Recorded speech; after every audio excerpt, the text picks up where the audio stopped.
नमस्कार दोस्तों, आपका स्वागत है। तो आज की कहानी है शैलेश की। शैलेश यही कुछ 4 दिन के लिए मसूरी में अपनी कंपनी के काम के लिए आया था। काम 3 दिन में ही निबट गया तो सोचा कि क्यों न आखिरी दिन मसूरी की हसीन वादियों को आंखों में समेट लिया जाए और निकल पड़ा अपने होटल से। होटल से निकलकर उसने फोन से ऑनलाइन ही कैब बुक कर दी और निकल गया मसूरी की सुंदरता को निहारने। कैब का ड्राइवर मसूरी का ही निवासी था, ऐसा उसकी भाषा से लग रहा था। शायद इसीलिए उसे शैलेश को मसूरी घुमाने में किसी भी परेशानी का सामना नहीं करना पड़ रहा था। वह उन रास्तों से अच्छी तरह परिचित था जो उसकी यात्रा को तीव्र और आरामदायक बनाएंगे। कैब का ड्राइवर पहाड़ों में रहने वाला सीधा साधा पहाड़ी व्यक्ति था। वह बिना अपना फायदा या नुकसान देखे खुद भी शैलेश के साथ निकल पड़ा और शैलेश को हर जगह की जानकारी पूरे विस्तार से देने लगा था। अब शैलेश भी ड्राइवर के साथ खुल चुका था। शैलेश ने पूछा, भाई साहब, आपका नाम क्या है? मेरा नाम महेंद्र, ड्राइवर ने बताया। अब दोनों मानो अच्छे मित्र बन गए हों। महेंद्र ने शैलेश को सारी जानी मानी जगहों पर घुमाया। समय कम था, इसीलिए शैलेश हर जगह नहीं घूम सका। मौसम काफी खुशनुमा था, पर शैलेश को नहीं पता था कि मसूरी में मौसम को करवट बदलते देर नहीं लगती। देखते ही देखते झमाझम बारिश होने लगी। महेंद्र को इन सब की आदत थी। उसने शैलेश से कहा, घबराए मत साहब, यहाँ आइए इस होटल में। शैलेश ने देखा कि महेंद्र जिसको होटल बोल रहा था वो असल में एक ढाबा था। शैलेश को महेंद्र के इस भोलेपन पर थोड़ी हंसी आई, पर उसने अपनी हंसी को होठों पर नहीं आने दिया, क्योंकि वह ढाबा भी प्रकृति की गोद में इतना सुंदर लग रहा था कि पूछो मत। शैलेश ने महेंद्र से कहा, सच में भाई साहब, इसके आगे तो हमारी दिल्ली के बड़े बड़े 5 सितारा वाले होटल भी फीके हैं। ठंडा मौसम था। शैलेश थोड़ा सिकुड़ सा रहा था। महेंद्र समझ गया था कि शैलेश को इस ठंड की आदत नहीं है। उसने अपने और शैलेश के लिए 2 गर्मागर्म कॉफी का ऑर्डर दे दिया। महेंद्र ने अब शैलेश की चुटकी लेना शुरू कर दिया, और भाई साहब, शादी वादी हुई कि नहीं अभी तक? क्या लगता है? शैलेश ने प्रश्न के बदले प्रश्न किया। लगते तो धोखा खाए आशिक हो। शैलेश ने महेंद्र की बात का बुरा नहीं माना, बल्कि धीरे से हंस दिया। शैलेश के चेहरे पर हंसी देख महेंद्र तपाक से उसकी तरफ उंगली दिखाता हुआ बोला, है ना, सही बोला ना साहब? ढाबे के कर्मचारी ने उनके सामने उनकी कॉफियों के कप रख दिए और चलता बना। महेंद्र ने फिर उसी बात को छेड़ते हुए पूछा, बताओ ना साहब, क्या किस्सा था वह? शैलेश पहले तो थोड़ा झकझका, फिर अपना किस्सा सुनाने को तैयार हो गया। शैलेश ने बताना शुरू किया, उस वक्त मैं 11वीं जमात में दाखिल हुआ था। मैट्रिक पास करने के बाद 11वीं जमात में वह मेरा पहला दिन था। उस दिन कई न्यूकमर्स भी पहली बार स्कूल आए थे। उन्हीं में से एक थी रबीना। रबीना को पहली बार देखकर मेरे दिल में उसके लिए किसी प्रकार की कोई भावना तो नहीं उमड़ी, पर धीरे धीरे हम दोनों में दोस्ती होनी शुरू हो गई और वह मुझे अपने बाकी दोस्तों से ज़्यादा प्यारी भी हो गई। रबीना का बदन काफ़ी गोरा था, जो धूप में जाने से और गुलाबी हो उठता।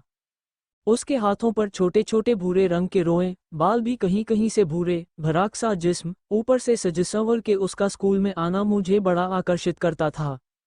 रबीना के प्रति मेरी नज़दीकियां बढ़ती चली जा रही थी, पर एक लड़की थी जो अक्सर मेरे और रबीना के बीच आ जाती, वो थी संजना। रबीना के थोड़ा और पास आता गया और संजना से दूर होता गया।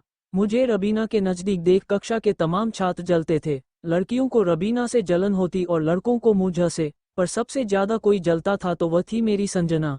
उसका जलना मुझे जब फजूल का लगता था, पर अब वाजिब लगता है। भला आप जिसे चाहते हो, अगर वह आपके सामने ही किसी और का होने लगे तो इंसान का खून तो वैसे ही जल जाए, संजना मुझसे हमेशा कहती थी। शैलेश की नज़र बाहर गई। बारिश थम चुकी थी, पर उसका किस्सा और उनकी कॉफ़ी अभी आधी बची थी। महेंद्र ने पूछा, क्या कहती थी? शैलेश ने किस्सा चालू रखा। संजना जब भी मुझसे ज़्यादा चिढ़ जाती तो बोलती, तुम भूलो मत, वह एक मुसलमान है। तुम्हारा आगे एक साथ कोई भविष्य नहीं है। काम तो मैं ही आऊंगी, इसीलिए संभल जाओ, वरना बाद में बहुत पछताना पड़ेगा। पर रबीना के इश्क में मैंने अपनी आंखों पर पट्टी बांध ली थी, कुछ और दिखता ही नहीं था। देखते देखते 2 साल गुजर गए। मैंने और रबीना ने एक ही कॉलेज में दाखिला लेने की पूरी तैयारी भी कर ली, पर 12वीं जमात के बाद संजना आगे क्या करेगी, न तो मैंने कभी जानने की कोशिश की और न उसने कभी बताने की। बदल रहा था। हल्की हल्की बूंदाबांदी फिर शुरू हो गई। शैलेश फिर अपने अधूरे किस्से पर वापस आया और महेंद्र से पूछा, हाँ तो मैं कहाँ पर था?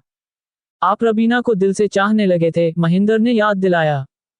हाँ, अब हम एक दूसरे को अपना जीवन साथी बनाना चाहते थे, पर अब एक सबसे बड़ी अड़चन थी जिसे हम हमेशा से नज़रअंदाज करते रहे थे।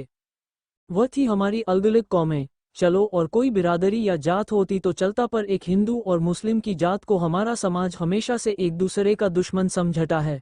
हमें अच्छी तरह से मालूम था कि न तो मेरे घर वाले इस शादी के लिए मानेंगे और न ही रबीना के। मैंने रबीना से कहा था कि तुम हिंदू हो जाओ न, तब उसने मुझसे धीरे से कहा तुम मुसलमान हो जाओ। मैं अपने अम्मी अब्बा की इकलौती हूँ, मैं हिंदू हो गई तो उनका क्या होगा? मैंने कहा ऐसे तो मैं भी इकलौता हूँ अपने माँ बाप का, और तुम समझती क्यों नहीं? हिंदू धर्म एक शुद्ध और सात्विक धर्म है, और तुम एक बार हिंदू बन गई तो मैं अपने माँ बाप को मना ही लूंगा। और मेरे अम्मी अब्बा का क्या? अरे, इकलौती बेटी के लिए कितने सपने देखते हैं उसके वालिद, पता है?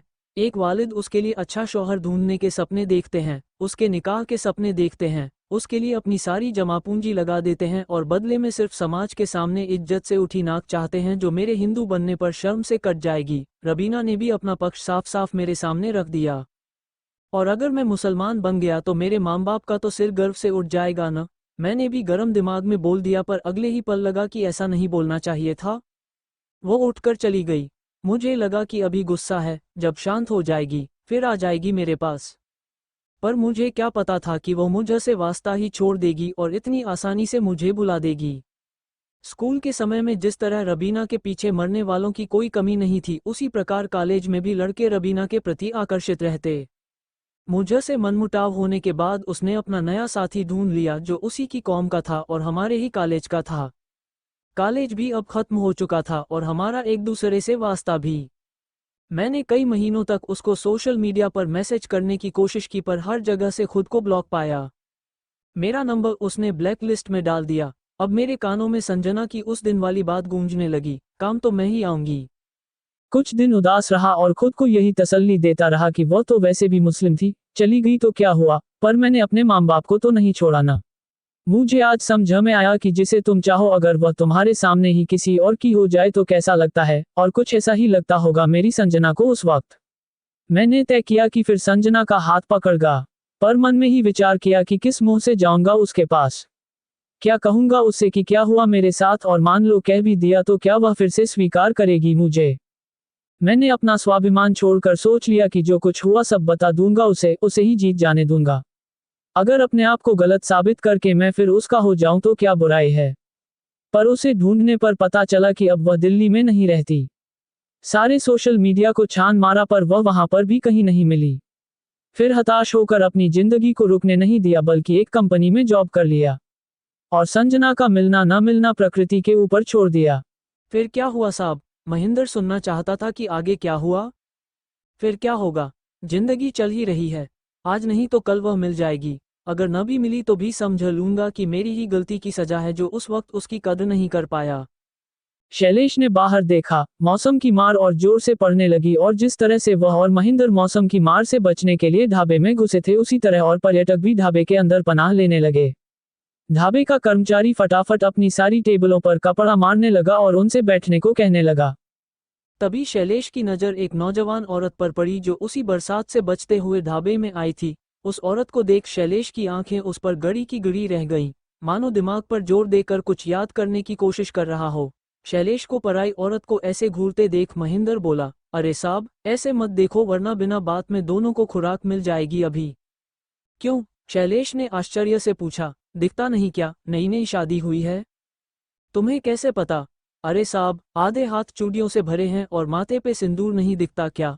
महेंद्र भोलेपन में फिर से बोला, कोई बात नहीं साहब, आपको कैसे पता होगा, पर मुझे सब पता है। नई नई शादी के बाद लड़कियां ऐसे ही फैशन करती हैं, मेरी वाली भी करती थी न। कहकर महेंद्र शर्मा गया।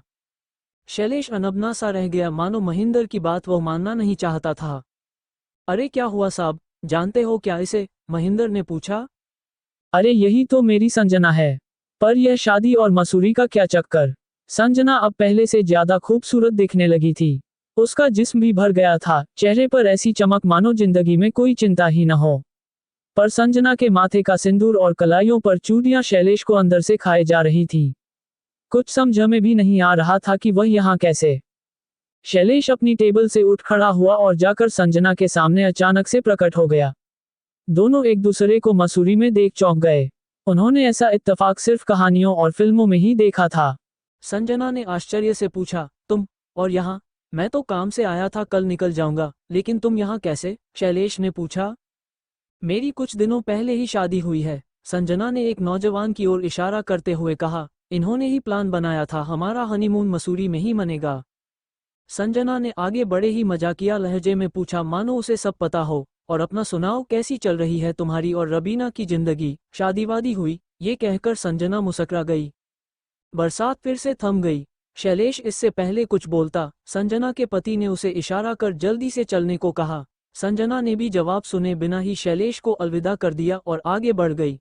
संजना ने पीछे मुड़कर शैलेश को देखा और बड़ी ही बेरहमी से कहा, क्यों आना पड़ा न मेरे ही पास? भोले महेंद्र ने शैलेश को दिलासा दिलाते हुए उसके कंधे पर हाथ रखा और कहा, चलो साहब, वरना फिर बारिश शुरू हो जाएगी, वापस भी तो जाना है न। शैलेश दूर जाती संजना को देख रहा था। वक्त उसके हाथ से निकल चुका था, अब कभी वापस नहीं आएगा।